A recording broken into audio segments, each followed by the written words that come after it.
Good day, everyone. We are transmitting right now from the Faculty of Science of Communication right here in our very own television studio.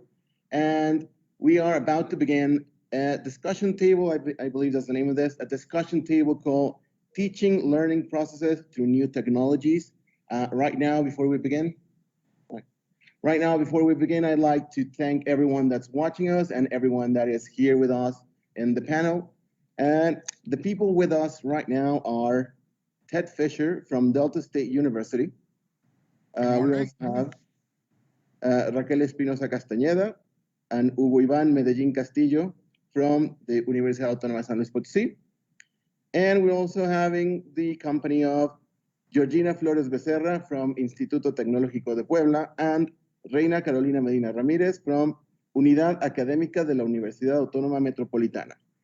These are joining us today in this table, and right now we're gonna start with, if I'm correct, is color correction becoming a barrier to learning for media students? Good afternoon, everyone. I'm going to share my screen. Let me know if there's any problem with it, or if you can't see it or can't hear me, anything like that. I'd be glad to fix the problem. So I'm going to share right now my presentation. You should be seeing my screen. Let me know if there's anything wrong there. My presentation breaks a rule with the title from the very beginning.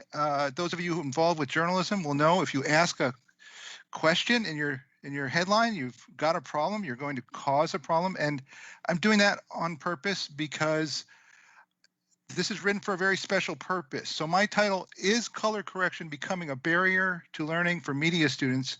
If you answer no, there's no reason to write it. Well, if there's no problem, let's just go on. If you answer yes, you would then say, well, why put it as a question? Why not just boldly say color correction is becoming a huge problem and a barrier to learning for media students? Well, the reason I put it as a question is this paper was really written for something I could send through a time machine to myself about a year ago. Because if you had come to me and you had said, is color correction becoming a barrier to learning for media students? I would have said, no, I teach it very well. My students learn it very well. It's the best thing we're doing. And of course, in the meantime, we've had the pandemic begin, and we've had many other problems that have led me to come to a new understanding of this. So what I'm going to talk about today is the fact that we have an area of our field that affects media students. It affects people in many other related fields, and a bit invisibly, we are setting up some problems for some of our students. And if it was just the end of my story there, I would say thank you and go. But in fact, I've got some proposals for things we can do to help those students and to help the relationship between students and professors and the entire field, because the entire field is moving more and more to remote production. So I want to start with this page. This is an early day when we started to install a color correction room in a post-production suite. So we have larger classrooms and students come in and they study video and animation and digital photography and other courses as well. And when I first came to Delta State, I pushed for taking one of the spare offices and making it a very specific tool for color correction, meaning we adjusted the lighting in there. This picture doesn't show it, but we put gray foam on the wall so that sound and your eyes would adjust in a very nice way. And we invested in a color correction panel. That's the the tangent model that works with both Blackmagic DaVinci and also with Premiere, and put in reference speakers and several things that made it a nice place to work, that you could go in and really trust what you were seeing and that you could work to broadcast specifications.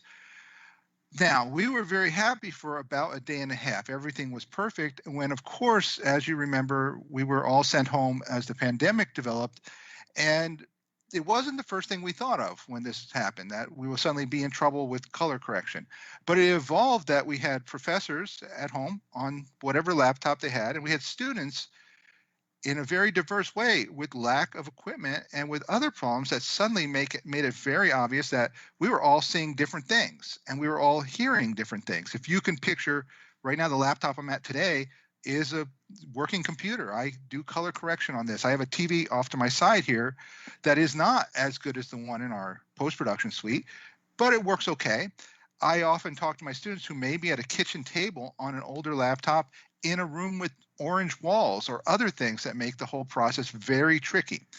So we realized at first we've got to update a little bit if we are going to be away from our university facilities for a while. And then I realized that was the wrong approach, that just fixing my space here and making something like our post-production suite let me grade better. And I could go, oh, you really are far off on this, but it didn't help students. So what I've developed and I want to show you today are a few ideas on how we can do a much better job and how we can make things that really effectively teach this without derailing the entire system. So on the left of the screen, I have the question written, what can we do? And my proposal is that we can use even free software that has scopes in it. And those of you who teach, for example, let's say a film studies course or something might say, well, what does that have to do with me? But it turns out that in fact, almost every area of media and communications and education that we are filtering through computers, laptops, and through remote work is under the idea of how are we seeing the color? Is our monitor calibrated? Are we seeing something that was produced to a specification or not? And scopes are built right into free software like DaVinci Resolve. The free version has all the professional scopes. If you're using Adobe Premiere in some of your courses, the scopes are right in there. And this became my first priority, was to push teachers to look at that. And of course, we always push students to look at that. And I realized as we started doing it that we've all developed a little bit of arrogance on what we can see with our eyes and our judgment. And scopes often told me I was wrong. And I like anybody, was a little hurt by that. I was like, oh, I think that's this. And then I looked at the scope, I go, no, I'm wrong. And I realized we had to teach a bit to the scopes. Doesn't mean absolute, doesn't mean we can't also use our judgment, but we had to learn, for example, how to work with an RGB parade, how to work with a Luma waveform, all of those things.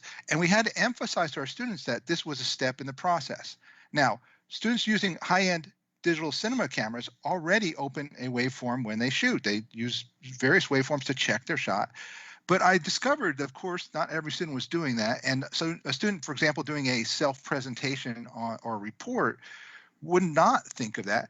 So I did some research and found that, in fact, even cheap cell phone cameras can get, or if you spend a few dollars, can get an app that has on it the waveform. So what you're seeing on the right side of the screen, at the bottom, you're seeing DaVinci Resolve and the professional scopes, what they would show in a shot.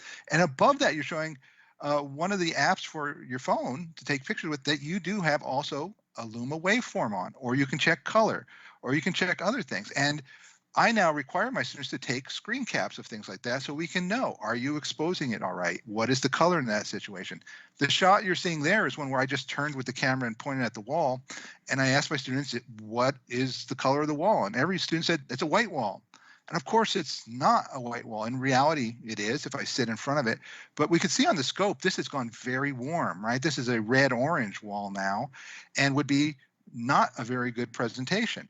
So we had to relearn that this tool was right there for us for free even, and use that and defer to that. So in that process, I'd like you for a second to just look at the photo I have on the right side here. Here's some of my students, very nice people, working on a shoot we did in the gallery at our school, where they were shooting a painter's work that's very dependent on color. Everything he does is about color and light. So we went in to shoot a little 2-minute documentary about him. And I want you to look at that image right there and just spend 5 seconds looking at it and tell yourself whatever story you want about it. And ask yourself now that you've looked at it, do you notice the color in this? That we, in fact, have a terrible situation there. We have a very warm room where the students are, and we have a very blue, cool room behind that. All of these things that are in reality, the light in a situation, your eye works very hard to sort of overcorrect. When you looked at this photograph, your eye did not, probably, unless you're really tuned into it, your eye did not say you have a warm room and a cool room here, and that's a problem for shooting someone's paintings. Your eye probably said, look at this person, look at that person, and oh, what are they doing with the camera? Your eye might have told you, if you close your eyes, that there was a white room and then another white room. So these sort of things that are essential to all production, whether we're talking high-end cinema production, or we're talking about just discussing a film that you watched, or communications techniques, there are some problems we don't address all the time. And the pandemic, when everyone was sent home, made me hyper aware of this. I suddenly realized when my students said, I prepared this, and I looked at it and it didn't look so good to me, that I would check on the scopes and I'd realize we have some problems in how we're communicating what the shot should be, how it should look. And we do have, though, this mutually shared set of scopes that we can compare. We can get onto the same page. And again, I'd like to emphasize what I'm doing with it, with my students, tends to be towards high-end cinema, but you may be doing other things, and it's a powerful tool. It is something we could do if we're talking about what are the color strategies in that film and what is the ideational content of the color yellow and so on. We probably should still be looking at scopes and understanding what we are really seeing. Now, this is a lab that we have that's a little bigger. We usually teach 15 students in this room, and you can see on there we have the scopes up on the board. So a shot that a student filmed is on the board. On the left is what's called the RGB parade, and you can see that shot is sort of reporting as a little bit warm. Red is higher than blue on that. We could look at the level of green and figure out the tint. Is this tinting towards green or towards magenta? And on the right side, we have the Luma waveform. We can see what are the dark tones, what are the mid tones, what are the light tones. But you should notice there are a couple problems in this room. One, that is a very untrustworthy monitor. It's just a projector on the wall. And the right side of my shot there, it's a little brighter than the left side. And that's because there's a window with the blue sky.